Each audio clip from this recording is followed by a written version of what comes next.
We're starting up with the topic of Indian economy, the economic reforms of 1991. Through the next few lectures, we'll try to answer the following questions. What was the crisis of the late 1980s and how did we reach there? What was the state of the Indian economy in 1990-91? मतलब reform से just पहले हमारी economy किस हालत में थी? We'll understand through data points. What were the economic reforms of 1991 and their features? That is, the exact nature of the reforms that took place. And lastly, we'll see an appraisal of the economic reforms program. Both the positives and the negatives of those reforms will cover. ये सारे questions हम answer करेंगे, so I suggest you watch these lectures in order because then you will be able to form a clear thread of the entire reforms process. Let's start with the first part. What exactly was the crisis of the late 80s? See, after independence, India had been pursuing an inward-looking development strategy, where the state had an important role to play in giving shape and direction to economy. For the first 3 decades, our growth rate averaged a modest 3 to 3.5%. 1980s, however, saw some strong economic activity as we began loosening our purse strings with expansionary fiscal policies, subsidies, and public investment, which boosted our demand. We grew at an average rate of 5.5 roughly to 5.6%, which was the highest average rate of GDP growth since independence and prior to the 1991 reforms. A very large part of the government expenditure was going into consumption-based spending, that is subsidies, interest payments and other populist transfers, rather than on productive investment that would have led to capital formation. Now, capital expenditure was, however, made in the defense sector and social sector enterprises, but they did not yield any tangible returns. See, in the defense sector, it's anyways a spending. It's an expenditure which does not yield any returns in the form of profits for the government or earnings for the government. But the public sector enterprises also were unable to generate any profits. With the revenue expenditure far exceeding the revenue receipts, a ground for a dire fiscal imbalance was being created. देखो यार, जैसा कि हम जानते हैं, fiscal deficit होता है जब government expenditure exceeds government income. जब गवर्नमेंट एक्सपेंडिचर करती है कैपिटल इन्वेस्टमेंट में, इंफ्रास्ट्रक्चर बिल्ड करने में, like roads, ports, schools, irrigation, hospitals etcetera, यानी ऐसी इन्वेस्टमेंट जो पब्लिक एसेट क्रिएट करे और फ्यूचर में गवर्नमेंट इनकम जनरेट करे, तो it is called capital driven expenditure. But यहाँ पर government largely consumption driven expenditure कर रही थी, fiscal deficit for which is not considered sustainable for the economy in the long run, because consumption driven expenditure आपको long term में किसी तरीके की इनकम नहीं देगा, गवर्नमेंट को कोई इनकम नहीं देगा. So whatever would be the interest payments और the debt servicing that would be required, it would be taken out from other income of the government और the government will have to borrow. So यही हुआ. India's fiscal deficit crossed 8% of GDP in 1990-91, which was one of the highest in its history till then. As a comparison, if we see, it was 6.1% in 1980-81, that is at the start of that decade, which itself was not good for the economy anyways. But यहाँ पर तो more than 2% का jump था in less than a decade, from about 6.1% to more than 8%. It was phenomenal. The high consumption-based government spending generated aggregate demand well beyond domestic productive capacity. यानी high consumption demand create होने लगी from consumers directly and from industries and businesses whose energy requirements rose and the demand for raw materials peaked. The excess demand spilled into higher imports of oil, intermediate goods, capital goods and technology etcetera, because अब businesses भी demand करने लगे थे to increase their production. So they were also putting pressure on the imports of the country. Exports, on the other hand, were experiencing sluggish growth due to protectionist trade policies. See, we are talking of the decade when the reforms had still not taken place. So, exports and the trade policies were protectionist and restricted. मतलब एक तरफ तो हम ज़्यादा import करने लगे थे, दूसरी तरफ हमारे एक्सपोर्ट्स में कुछ खास ग्रोथ नहीं दिख रही थी. सो अ BOP crisis was waiting to happen. This widening gap not only between the income and expenditure of the government but also between the imports and exports led to a troubling current account deficit in the balance of payments, which climbed to 2.3% of GDP in 1990-91.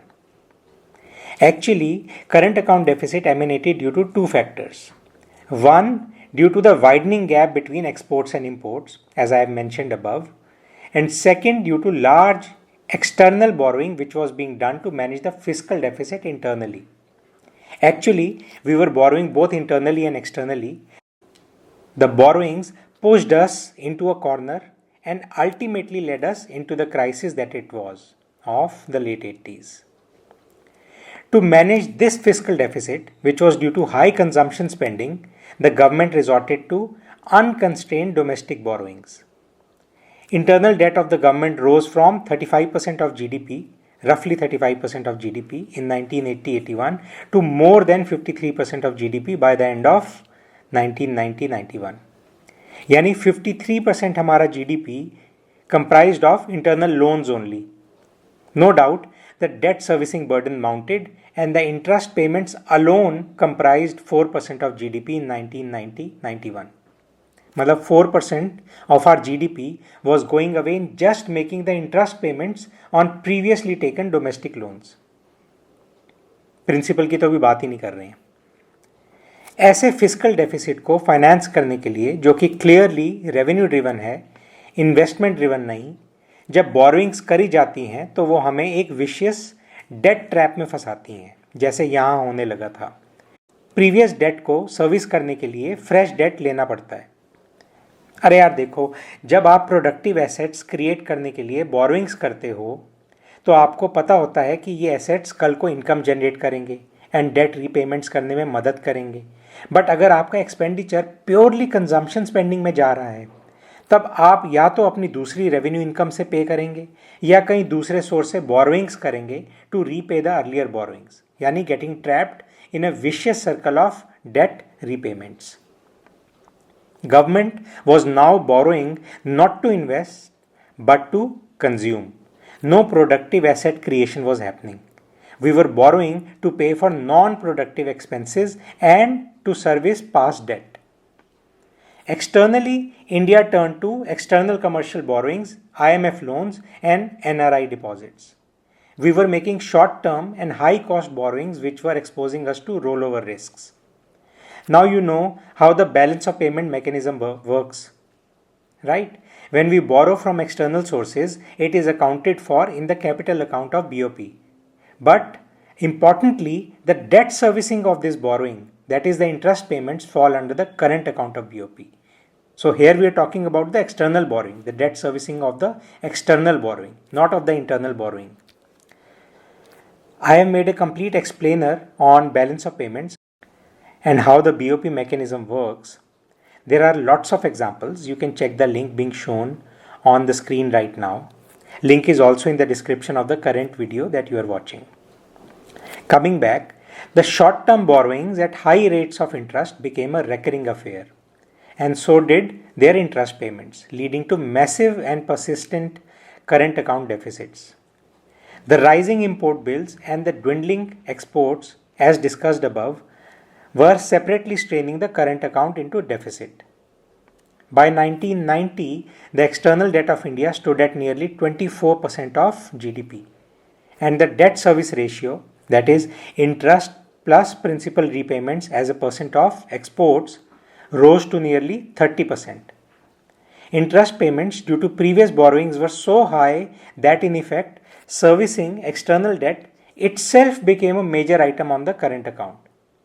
If you see here, the debt service component as a percent of current account receipts rose from around 8% in 1980-81 to almost 22% in 1990-91. That is, it trebled.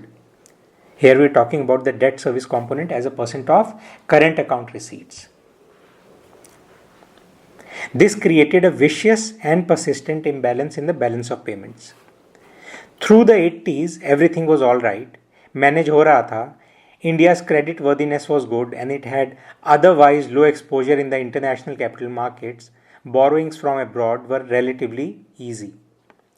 But then came the global shocks that rocked the already struggling Indian economy. First and foremost was the collapse of Soviet Union, which had been a major trading partner of India for long. There was also the effect of Gulf War that erupted in January 1991, which worsened the BOP situation due to rise in oil prices and virtual stoppage of remittances from workers in the Gulf. तो एक तरफ तो due to rise in oil prices are import spending in dollars increased, on the other hand dollar remittances यानी जो gulf में काम कर रहे इंडियन वर्कर सेंड करते थे back home known as foreign currency receipts वो ख़त्म हो गए. इंडिया का balance of payments severely affect होने लगा. 1990-91 was also the time when there was political uncertainty prevailing in the country. There were frequent changes of government between 1989 and 1991. This was also a contributing factor to the fragility of our economy during that period. जब इतना सब कुछ होने लगता है, particularly visible through indicators such as the BOP accounts, तो international credit ratings also start lowering their ratings of the country. ऐसा ही India के साथ होने लगा जब our credit ratings were lowered both for short and long-term borrowings. It further complicated the revival cycle. This erosion of international confidence in the Indian economy made a double impact. Our borrowings in international markets became difficult and expensive. Secondly, it led to an outflow of deposits from the country. आखिर investors क्यों पैसा लगाएंगे जहां international credit agencies अपने आप ही low confidence show कर रही हैं? वो लोग पैसा बाहर खींच के ले जाएंगे ना. Creditors began to doubt India's repayment capacity and hence capital inflows also dried up. By mid 1991, India's foreign exchange reserves fell to drastic levels, which were barely enough for 2 more weeks or a fortnight of imports. Rupee also came under severe pressure and India was forced to physically send its gold reserves as collateral for emergency loans. The country had no choice but to approach the IMF and World Bank for assistance, leading to the structural adjustment and the 1991 economic reforms. In conclusion, we can say that the 1991 crisis was the culmination of chronic fiscal profligacy, that is, mismanaged consumption-based spending leading to macroeconomic and BOP imbalances, and structural weaknesses of the Indian economy in the 1980s. Various external shocks such as the Gulf War and fall of the Soviet Union played contributing roles in this downslide. Large fiscal deficits spilled into external deficits, financed by unsustainable debt, making the economy extremely vulnerable. The crisis forced India into a historic economic reforms process that we know as liberalization, privatization and globalization, LPG reforms of 1991. So we'll meet in the next lecture and talk about the economic reforms of 1991 and their features.